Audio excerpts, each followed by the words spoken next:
सुग्रीव जी, रावण के कानों तक हमारी फौज की खबर पहुंच गई होगी। बेशक उसकी तो होश जाती रही होगी। महाराज श्री राम की जय हो। लंका से रावण का छोटा भाई जो अपना नाम विभीषण बतलाता है, सेवा में हाजिर होना चाहता है। कौन? रावण का भाई विभीषण? जी महाराज। आने दो।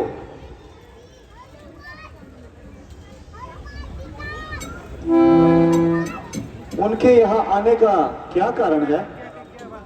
क्या रावण सुलह के लिए तैयार है?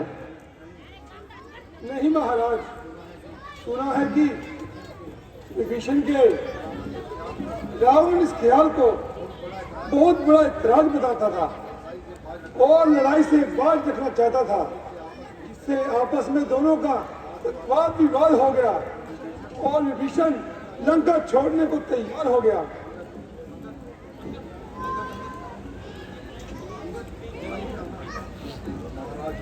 महाराज, आप तो राय देना, मानो सूरज को चिराग दिखाना है। ऐसा ना हो इसमें रावण की कोई चालाकी हो, और इस मामले पर जरा अच्छी तरह से विचार करो। कहिए हनुमान जी, आपका इस विषय में क्या विचार है? मैं और तो कुछ नहीं कह सकता, मगर हाँ इतना कहे बगैर रह नहीं सकता। अगर लंका में विभीषण जी मेरी जान न बचाते तो शायद मैं जिंदा वापस नहीं आता। अच्छा, तो आप ही जाइए और विभीषण जी को आदर के साथ हमारे पास लाइए। जो आज्ञा।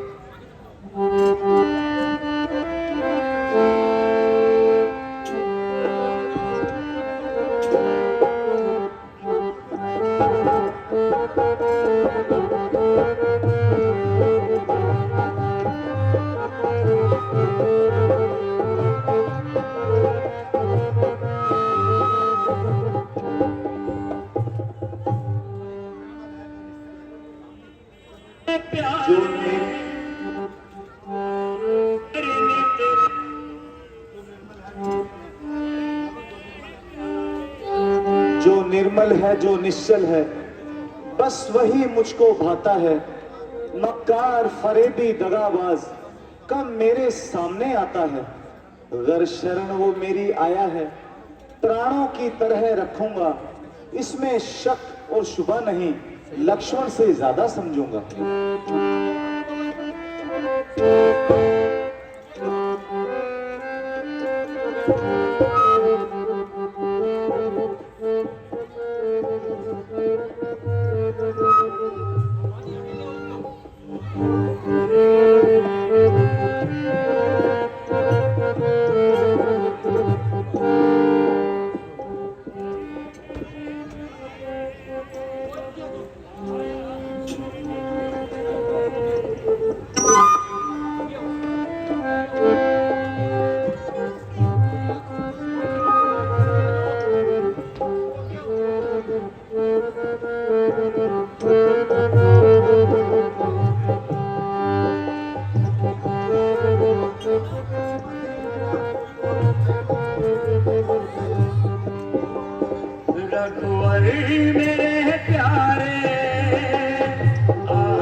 संसार में तेरी नैया फंसी है मझधार में, मेरी नैया फंसी है मझधार में। मुझ पर भी उपकार करो, मुझे भवसागर से पार करो, मुझे अपने चरणों में जगा दीजिए, मुझे अपने चरणों में जगा दीजिए। रघुवर मेरे प्यारे आया शरण तेरे, मुझे अपने चरणों में जगा दीजिए, मुझे अपने चरणों में जगा दीजिए।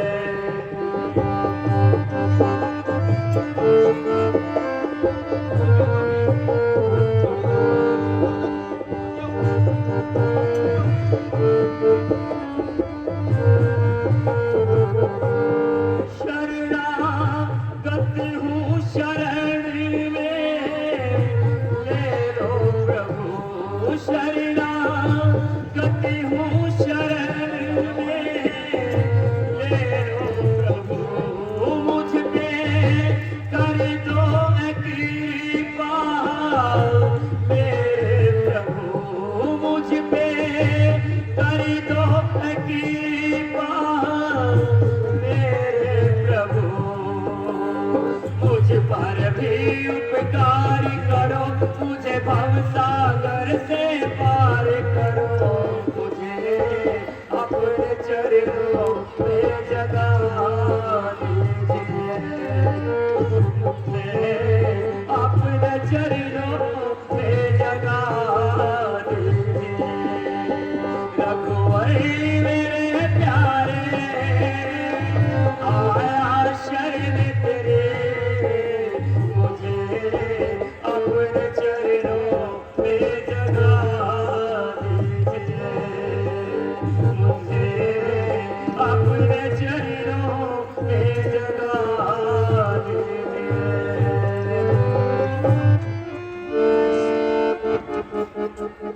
नमस्कार प्रभु, मेरी रक्षा करो।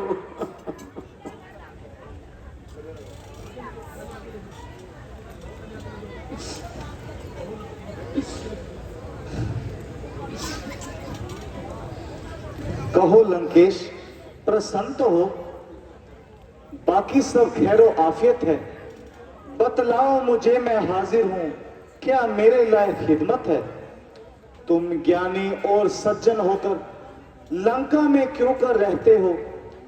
इंसाफ धर्म की रक्षा कर रावण के जुल्मों को सहते हो।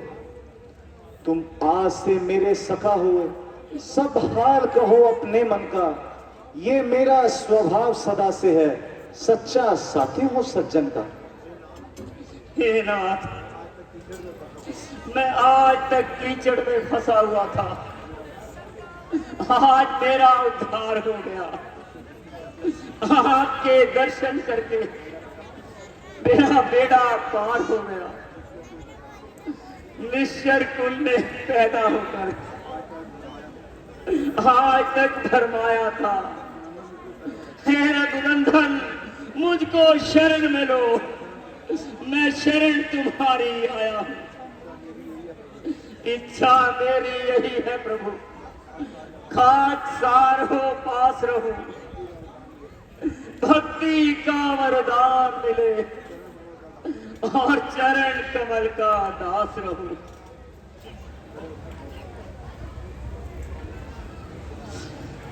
विभीषण जी, मैं आपका प्रेम देखकर अत्यंत प्रसन्न हूं।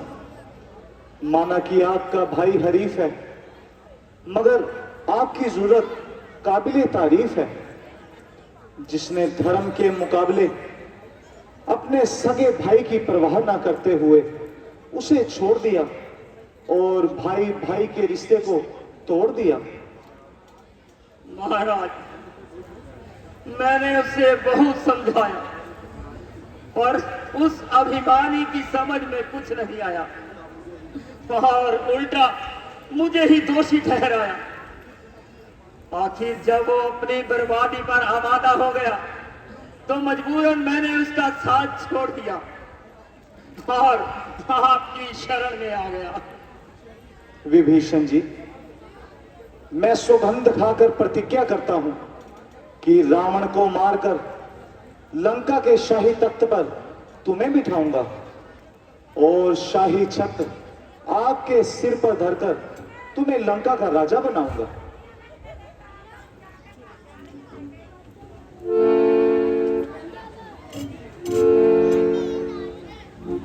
महाराज की जय हो। क्या है? महाराज, ये दोनों हमारी सेना का भेद लेने आए थे।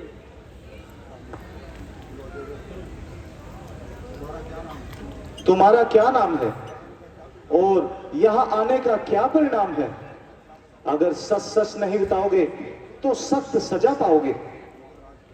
महाराज, मेरा नाम सुख है और इसका नाम सारण है।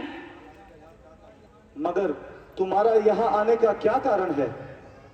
महाराज, हम दोनों महाराज रावण के कहने से आपकी सेना का भेद लेने आए थे और अभी भेद मालूम भी नहीं हुआ और हम पकड़े गए और हमें यहाँ ले गया। आखिर तुम चाहते क्या हो? कुछ अपने मन का भेद भी बताते हो। महाराज, बस यही है, हमें रिहाई मिल जाए, समझो खुदाई मिल जाए। यदि हम तुमको रिहा कर देंगे तो? हो, हम रावण के दरबार में हजूर के नाम की दुहाई देंगे। अच्छा, तो जाओ, हम तुम्हें आजाद करते हैं। और सुनो, मेरा पैगाम अपने महाराजा रावण को सुना देना और उनसे कहना, कुछ सूझता है या अंधा है, क्यों बीज जहर के बोता है, शानो शौकत गिद्दड़ वाली शेरों के मुकाबिल होता है। इस खामखा के झगड़े में लंका की सत्यानाशी है, ये खूब जोर से कह देना कि जान की प्यासी है।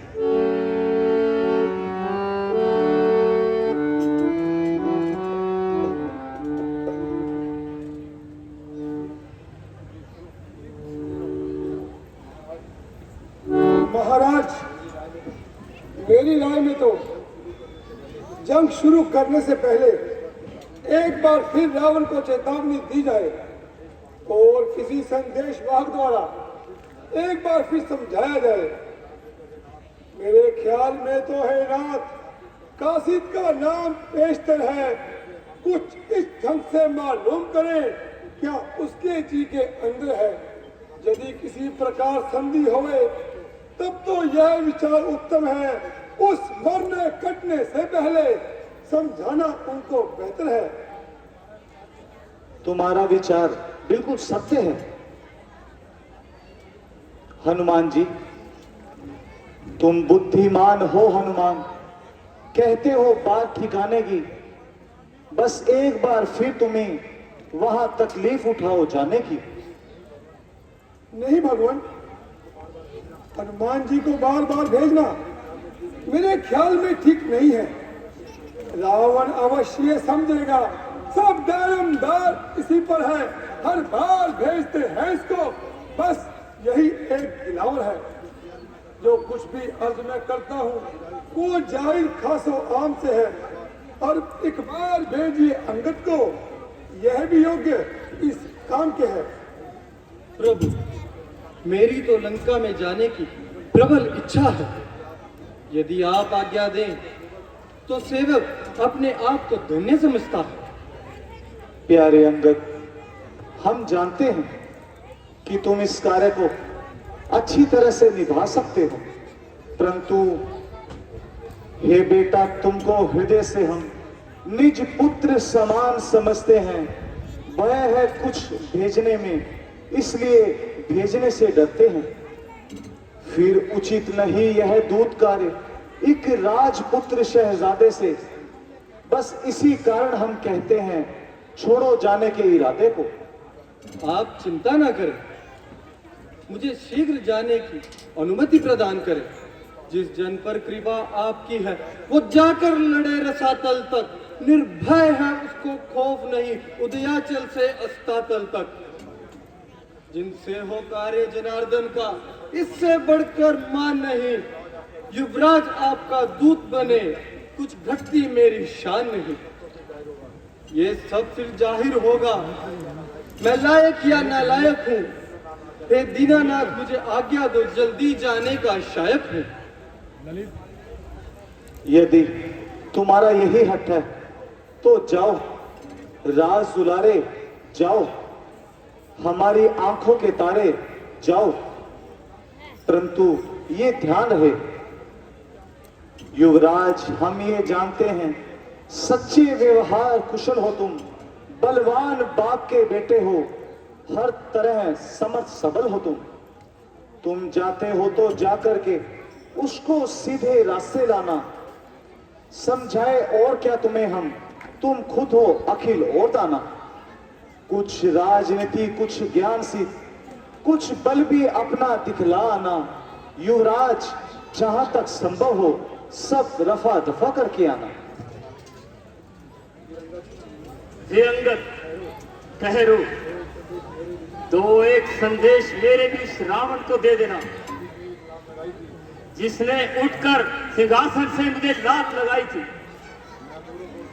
मैं मूर्ख और दीवाना हूं, ये सब वो बात समझता है। अब देखें उस लंका नगरी की किस तरह वो रक्षा करता है। यह अच्छी तरह जता देना उस अभिमानी रावण को। बस रहेगा एक विभीषण ही सारे कुल में दर्पण को। जो आज्ञा महाराज। बोल सियावर राम